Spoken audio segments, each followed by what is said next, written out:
ಹೇಮದಲ್ಲಿ ಬರಲರಿಯ ಅವನು ಹೇಮದಲ್ಲಿ ಬರಲರಿಯನವನು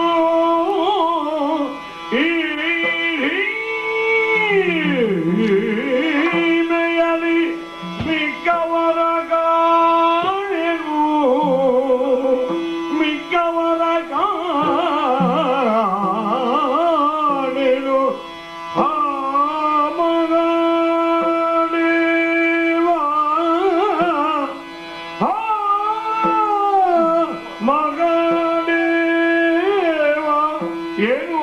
ಕಿಂಕಿರುತ್ತಿದ್ದ ಅವನೀಗ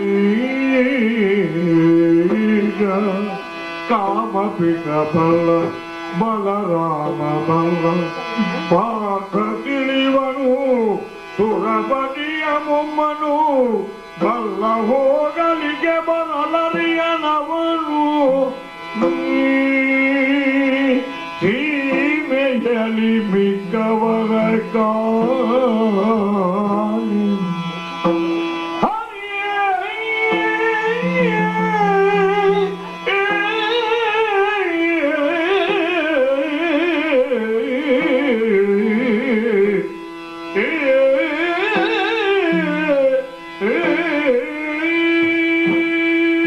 ಮಹಾದೇವ ಶ್ರೀಹರಿ ಎಂದು ಕಿಟ್ಟಿದೂರ ಅರಿದ ಅಭಿಮನ್ಯು ಮಹಾತಪದ ಕವಲಿ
ಸಂತೋಷವಂತ ಆಕಾಶವನ್ನು ಚಿಂತೆವಂತ ಮೋಡ ಸವಿದಂತೆ ತಾವು ದುಃಖ ಮಾಡುತ್ತಾ ಇದ್ದೀರೋ ಆ ದುಃಖವನ್ನು ಕೃಷಿಕರವರು ತನ್ನ ತಳದಲ್ಲಿ ಕೃಷಿಯನ್ನು ಬೆಳೆಸಕ್ಕೆ ಬೇಕಾಗಿ ಸೊಪ್ಪನ್ನು ಹೇಗೆ ಸಮರ್ಥನೋ ಹಾಗೆ ಕವರವಾದ ಜಯವರಿಸಿಕೊಂಡು ಬರ್ತೇನೆ.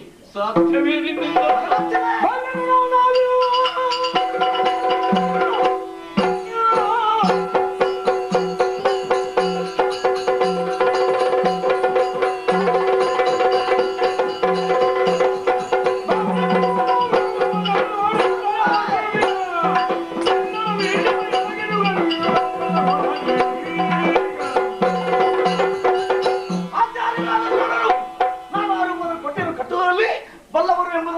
ತಿಳಿದುಕೊಂಡಿದ್ದೇನೆ. ಮುಕ್ತ ಮುಕ್ತ ಮುಕ್ತ ಮುಕ್ತ ಮಂತ್ರಮುಕ್ತ ಬಾಣಗಳ ಶಾಖ ಶಾಖೆಯನ್ನು ನಾನು ಚೆನ್ನಾಗಿ ಅನುಭವ ಮಾಡಿಕೊಂಡಿದ್ದೇನೆ. ಕೋಟೆಯನ್ನು ಕಟ್ಟುವುದಕ್ಕೆ ಕೋಟೆಯನ್ನು ಮುರಿಯುವುದಕ್ಕೆ ನಾನು ಚೆನ್ನಾಗಿ ತಿಳಿದ ಕಾರಣ ವ್ಯೂಹ ನನಗೆ ಏನು ಮಾಡು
ಕಾಲಾಗ್ನಿಯನ್ನು ಪ್ರವೇಶ ಮಾಡಿ ಹೊರ ಬರಬಹುದು ಮಗ.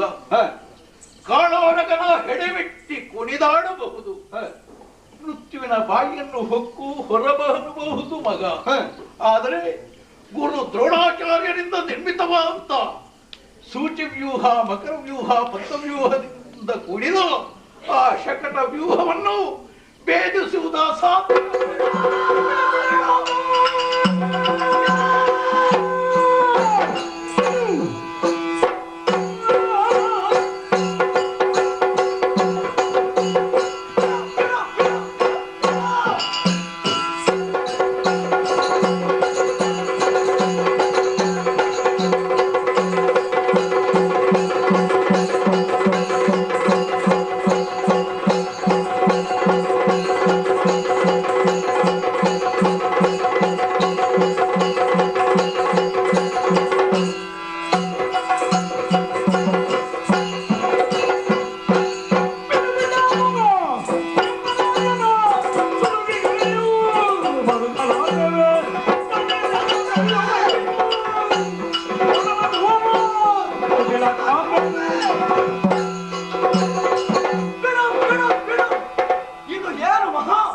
ನನ್ನ ಪಾಲಿಗೆ ಇದು ಘನ್ಯವಲ್ಲ. ಕರಿಘನ ಅಂಕುಶ ಕಿರಿದೆನ್ನಲಾಗದು, ಗಿರಿಘನ ವಜ್ರ ಕಿರಿದೆನ್ನಲಾಗದು. ಪರ್ವತ ದೊಡ್ಡದಿರ್ತದೆ, ಅಂತಹ ಪರ್ವತವನ್ನು ಕೊಲಿಬೇಕಿದ್ರೆ ಒಂದು ಸಣ್ಣ ವಜ್ರ ತುಂಡು ಸಾಕಾಗ್ತದೆ. ಆನೆಯನ್ನು ಬಗ್ಗಿಸಬೇಕಿದ್ರೆ ಕಬ್ಬಿಣ ತುಂಡು ಅಂಕುಶ ಒಂದು ಸಾಕಾಗ್ತದೆ. ಹಾಗೆ ಆಶೀರ್ವಾದ ಮಾಡಿ ಅವರ ಮಾತುಗಳಿಗೆ ಅಂಕುಶ ಅಪ್ಪಣೆ ಸುಲಭ ಇಲ್ಲದ ಮಗನೇ, ಕಂದ ಕೇಳ ಸ್ವಧಾಮ ಗುರು ಕೃಪಾದಿತ್ಯದು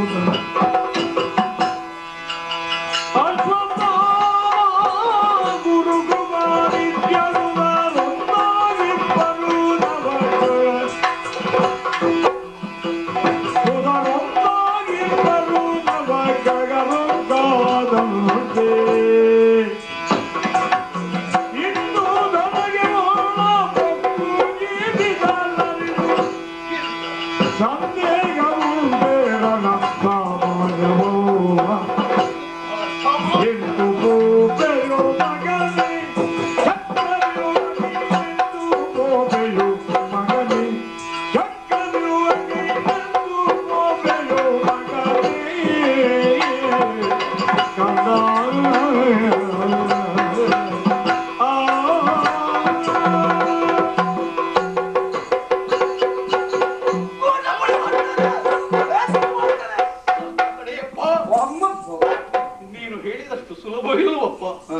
ಸಾಮಾನ್ಯರಲ್ಲ ಅಲ್ಲಿರುವವರು.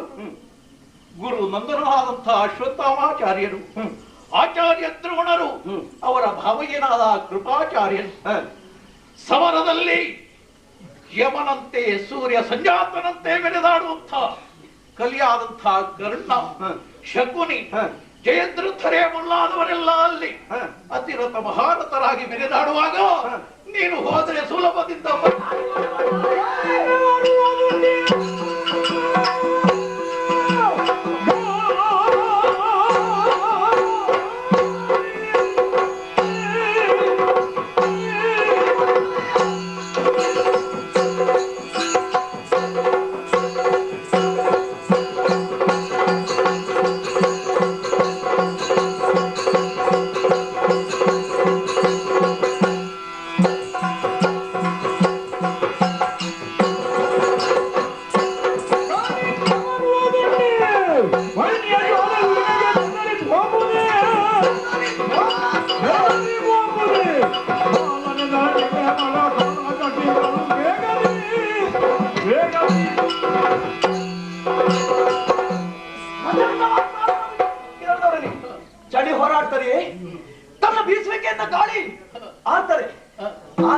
ಬೆವರು ಹುಟ್ಟಿಕೊಡ್ತಾರೆ. ಇಲ್ಲ. ನಮ್ಮಲ್ಲಿದ್ದಂತ ವೀರರು ಗೆದ್ದಿದ್ದಾರೆ ಎಂಬ ಗರ್ವದಿಂದ ನಮ್ಮನ್ನು ಕೆಣಕುವುದಕ್ಕೆ ಬಂದ್ರೆ ಏನಾದೀತು ಗೊತ್ತೇ? ಬಡ ದ್ರೋಣಾಚಾರ್ಯ ನಾನು ಆಶೀರ್ವಾದ ಕೊಡು. ಇಡಯರದ ಕೇಳಿಂದು ಕುವರನ ಛಲದ ನುಡಿಗುರ ಹಿಕ್ಕುದಲೇ ಬೆಂಬಲಗೆ ಮೋಗರದೈದ ಬಗೆಯಾಗ ವೀರ್ಯವನಿತು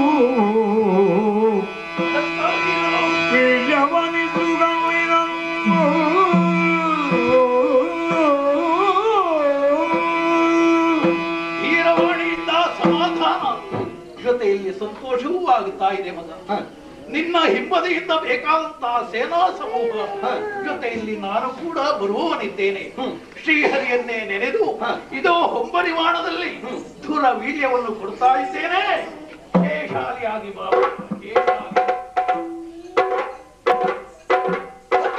ಆಶೀರ್ವಾದ ಸಿಕ್ಕಿದೆ. ಒಬ್ಬೊಬ್ಬ ಶತ್ರುಗಳ ಕತ್ತನ್ನು ಕತ್ತರಿಸಿ ಹಾಕಿ ರಣಚಂಡಿಯಂತೆ ಬರಬೇಕಾದ್ದು ನನ್ನ ಕರ್ತವ್ಯ. ಆದರೆ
ಜನನಿ ನೆನೆದು ಮರುಗುವ ಜನನಿಯೇ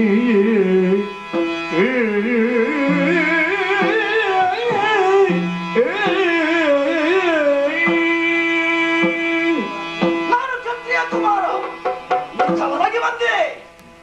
ಹಸುವಪ್ಪಿಗೆ ಹುಲ್ಲುಗಾವನನ್ನು ಕಂಡಾಗ ಹೇಗೆ ಆಸಕ್ತಿ ಹೊಟ್ಟು ಬರ್ತದೋ ಹಾಗೆ ಯುದ್ಧದ ಆಸಕ್ತಿ ಹೆಚ್ಚಿದೆ.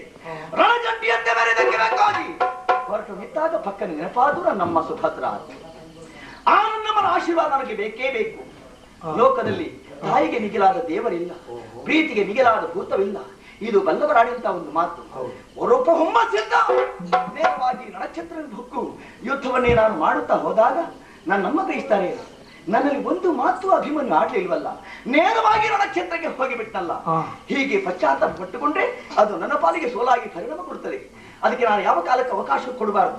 ಅದಕ್ಕಾಗಿ ಜನನಿಯ ಆಲಯದ ಎಡೆಗೈದಿ ವಿಷಯವನ್ನು ವಿನಯಿಂದ ಅರುಹಿ ಅಮ್ಮನಿನ ಅಪ್ಪಣೆ ಪಡ್ಕೊಂಡು ನಕ್ಷತ್ರಕ್ಕೆ ಹೋಗ್ಬೇಕು ಅಂತ ಪುರ ಸೇರ್ಕೊಡ್ತೇನೆ.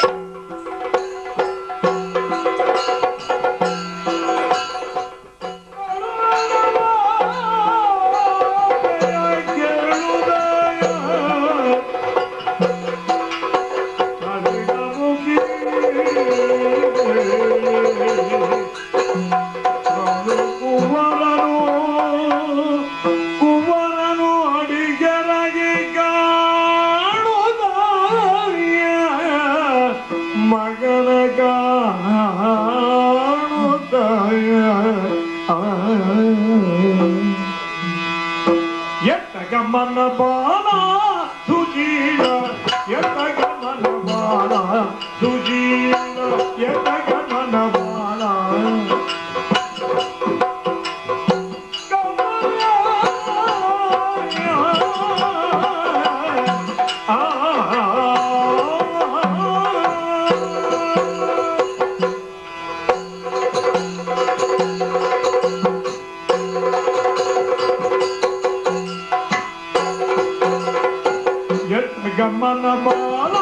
ಸುಜೀಲ ಎತ್ತ ಗಮನ ಬಾಣ ಸುಜೀಲ ಎತ್ತ ಗಮನ ಬಾಣ ಎತ್ತ ಗಮನ ಬಿಡು ಬಿಟ್ಟರೆ ರೈ ಮುತ್ತು ಎತ್ತ ಗಮನ ಬಿಡು ಬಿಟ್ಟರೆ ರೈ ಚಿತ್ತದೊಳೆ ಕದರಿ ಎತ್ತ ಗಮನ ಬಾಣ ಸುಜೀಲ ಎತ್ತ ಗಮನ ಬಾಣ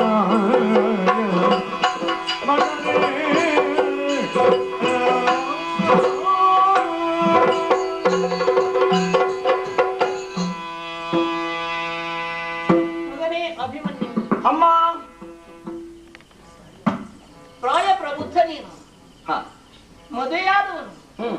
ಆದ್ರೆ ತಾಯಿಯಾದ ನನಗೆ ಹ್ಮ್. ನೀನು ಮಾತ್ರ ಇನ್ನೂ ಬಾಲಕನಾಗಿಯೇ ಕಾಣಿಸ್ತಾ ಇದ್ದೀಯ. ಊರಿಗೆ ಅರಸನಾದ್ರು ತಂದೆ ತಾಯಿಗಳಿಗೆ ಮಕ್ಕಳೇ. ಬಾಲಕ ಅಮ್ಮ. ಬಾಲಕ ಅಂದ್ರೆ ಆಭಾಸವಾದೀತು. ಹ. ಸಮರ್ಥನಿದ್ದೀಯ ನೀನು. ಹ್ಮ್. ಯುದ್ಧಕ್ಕೆ ಹೊರಟಿದ್ದೀಯ ಎಂಬುದು ನೋಡಿದಾಗಲೇ ಅರ್ಥವಾಗ್ತಾ ಇದೆ. ಹ. ಧನುಷರಾಯುಧಗಳು ಧರಿಸಿಕೊಂಡಿದ್ದೀಯ. ಹ್ಮ್. ಹಾಗೆ ಮೈ ಮೇಲೆ ಕೈ ಇಟ್ಟರೆ ಹ್ಮ್. ಅದು ಉತ್ಸಾಹ, ಹ್ಮ್. ಹಾಗೆ ಯುದ್ಧ ಮಾಡುವಂತಹ ಹುರುಪು ಹ. ಇದರಲ್ಲಿ ಸ್ಪಷ್ಟವಾಗಿ ಕಾಣಿಸ್ತಾ ಇದೆ. ಹ. ಮೈ ಬಿಸಿಯೇರಿದೆ. ಹ್ಮ್. ಮುಖದಲ್ಲಿ ಹಾಗೆ ಆ ಯುದ್ಧೋತ್ಸಾಹವು ಸ್ಪಷ್ಟವಾಗಿ ಕಾಣಿಸ್ತಾ ಇದೆ. ಹ. ವಿಸ್ತಾರವಾದಂತಹ ಈ ಕುರುಕ್ಷೇತ್ರದಲ್ಲಿ ಹ. ಕೆಲವು ದಿನಗಳಿಂದ ಯುದ್ಧ ನಡೆಯುತ್ತಾ ಇದೆ. ಹ್ಮ್. ಭೀಷ್ಮಾಚಾರ್ಯರ 10 ದಿನಗಳ ಯುದ್ಧ ಸತ್ತು ಹೋಗಿದೆ. ಹ್ಮ್. ಇಂದೀಗ ಗುರುಗಳಾದಂತಹ ದ್ರೋಣಾಚಾರ್ಯರ ಸರದಿ. ಹ್ಮ್. ಮಗನೇ, ಅಮ್ಮ. ಯುದ್ಧಕ್ಕೆ ಹೊರಟಿದೆ ಎಂಬುದು ಅರ್ಥವಾಗ್ತಾ ಇದೆ. ಹ್ಮ್. ಕುರುಕ್ಷೇತ್ರದಲ್ಲಿರುವವರೆಲ್ಲರೂ ಹ್ಮ್. ನಡೆಯುವಂತಹ ಯುದ್ಧವನ್ನು ಕಾಣುತ್ತಿದ್ದಾರೆ. ಹ್ಮ್. ಹಾಗೆ ನಾವು ನೋಡುತ್ತಾ ಇದ್ದೇವೆ. ಹ. ಮಗನೇ, ಅಮ್ಮ. ಆದ್ರೆ ಇಂದಿನ ನಿನ್ನ ಯುದ್ಧ ಹ್ಮ್. ಯಾರಲ್ಲಿ, ಈ ಉತ್ಸಾಹ ಯಾಕೆ ಏನುವುದನ್ನು ಸ್ಪಷ್ಟ ಆಗಿ ತಿಳಿಯದೆ ವಿಚಾರಿಸ್ತಾ ಇದ್ದೇನೆ. ಸ್ವಲ್ಪ ವಿವರಿಸ್ತಾ. ಎಲ್ಲ ಪಿನ್ನ ಪ್ರಭು ಅಮ್ಮ ಕೇಳು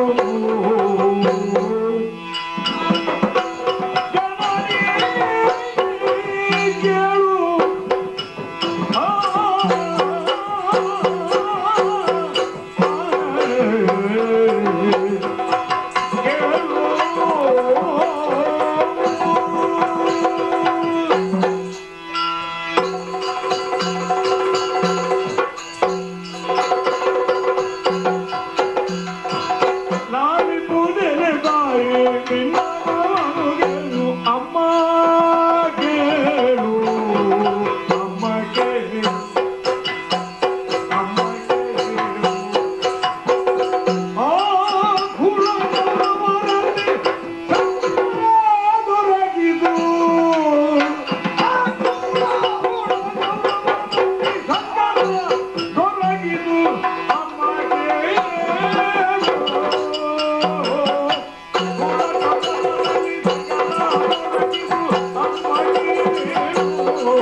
ನಿನ್ನ ಪಾದಗಳಿಗೆ ಅನಂತ ವಂದನೆಗಳು.